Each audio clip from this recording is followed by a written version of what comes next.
வணக்கம். இன்னைக்கு என்னோட ஹேர் கேர் வீடியோ பார்க்க போறோம். நான் வீக்லி ஒன்ஸ் இதை ஃபாலோ பண்ணுவேன். 2 ஸ்பூன் நல்லெண்ணெய சுட வச்சுக்கணும். கொதிக்க விடக்கூடாது. அதுல கொஞ்சம் சீரகம் சேர்த்துக்கணும். மிதமான சூடானதுக்கு அப்புறம் நம்ம அப்ளை பண்ண ஸ்டார்ட் பண்ணலாம். இப்ப பாருங்க, முடியில எல்லா பகுதியிலும் நான் அந்த எண்ணெயை நல்லா படுற மாதிரி அப்ளை பண்றேன்.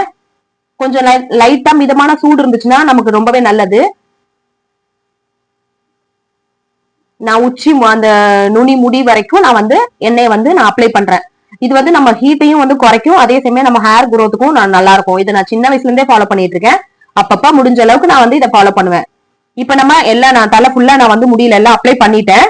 இதை ஒரு நல்லா மசாஜ் பண்ற மாதிரி அப்ளை பண்ணிக்கலாம். ஒரு ½ அன் ஹவருக்கு அப்புறம் நம்ம ஆஸ் யூஷுவல் நம்ம என்ன யூஸ் பண்றோமோ சீயக்கா இல்லைன்னா ஷாம்பு யூஸ் பண்ணி நம்ம வாஷ் பண்ணிக்கலாம்.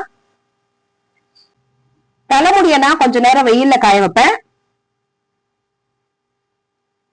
ஒரு 15 to 20 மினிட்ஸ் நல்லா வெயில்ல நல்லா முடிய ட்ரை பண்ணிக்கலாம். எனக்கு சளி பிடிச்சிக்கும் இல்லைன்னா தலை பாரம் ஆயிடும், இந்த இஷ்யூ எல்லாம் வரும். அதனால நான் கொஞ்ச நேரம் தலை முடிய வெயில்ல காய வைப்பேன். இப்ப நல்லா காய வச்சதுக்கு அப்புறம் என்னோட முடிய நீங்களே பாருங்க. இது மட்டும் இல்லாம நான் சமையல்ல வெங்காயத்தை கட் பண்ண உடனே சேர்த்துப்பேன். அதுல ஒரு மில்க் வரும், அது ரொம்ப முடிக்கு நல்லதுன்னு சொல்லுவாங்க. அது இல்லாம மாதுளம்பழம் நம்ம எடுத்துக்கணும். நம்மளோட பிளட் லெவல் 11% மேல இருந்தாதான் ஹேருக்கும் நல்லா பிளட் போகும்னு சொல்லுவாங்க. அதை நான் கேள்விப்பட்டிருக்கேன். சோ நெக்ஸ்ட் வீடியோல நம்ம மீட் பண்ணலாம். தேங்க்ஸ் ஃபார் வாட்சிங்.